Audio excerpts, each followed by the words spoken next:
This episode is titled The Evolution of the Safdie Brothers, from a basketball documentary to uncut gems. I'm Benny Safdie.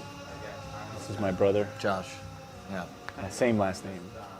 The Safdie brothers, Josh and Benny, are New York natives, and from watching their films, you'd probably be able to guess that. Every single one of the Safdie brothers' 6 feature films takes place in New York City, and that's only the start of the similarities between them.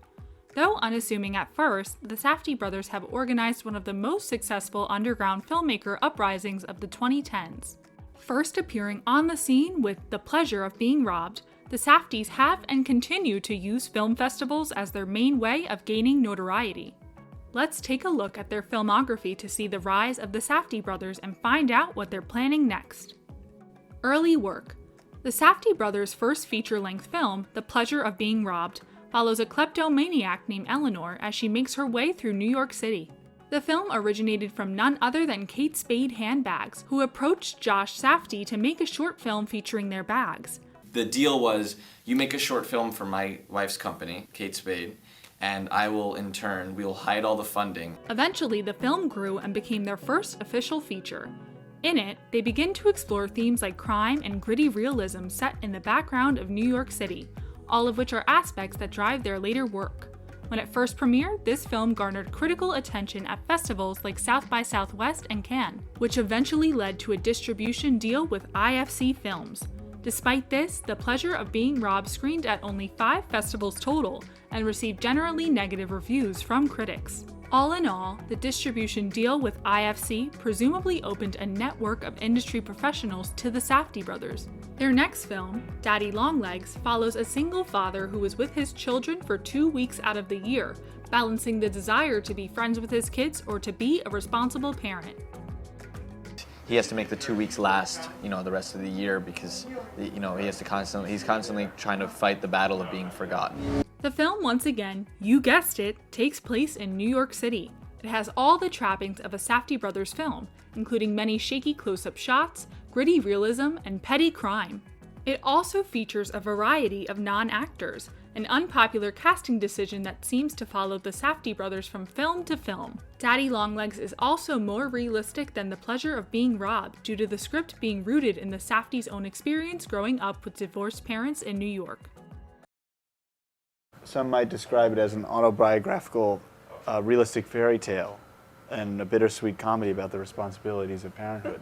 Similarly to their first feature, Daddy Longlegs premiered at the Cannes Film Festival and was subsequently featured in 9 festivals total. It won 4 different awards, including the John Cassavetes Award at the Film Independent Spirit Awards. Clearly, with this film, the Safdie brothers were beginning to find their rhythm and define themselves as filmmakers. Basketball documentary, a film of opportunity. Lenny Cook.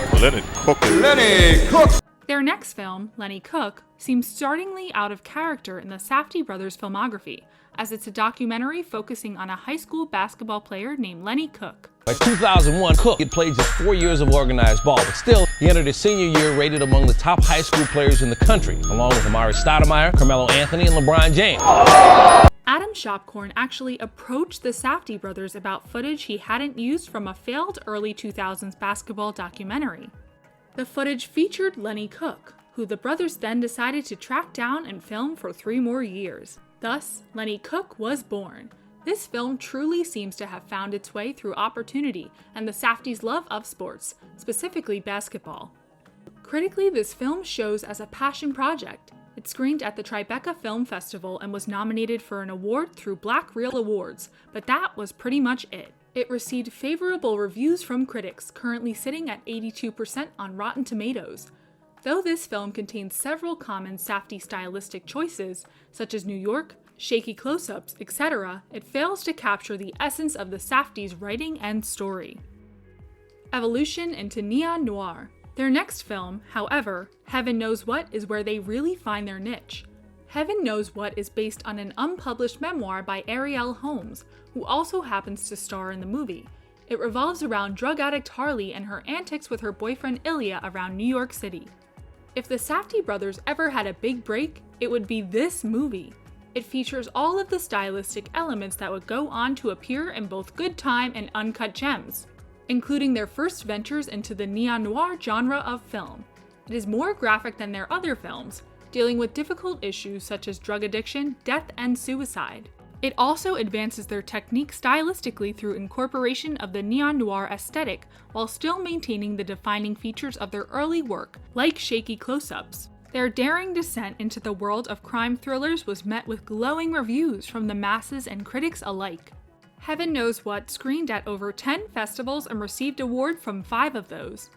Most importantly, though, the film caught the attention of actor Robert Pattinson, who famously begged the Safdies to star in their next film. The still from the previous movie on the banner of a website, and then kind of sent this sort of crazy, obsessive email saying, I know, but this is supposed to happen, it's meant to be. So yeah, Heaven Knows What catalyzed the Safdie brothers' ascension into the spotlight.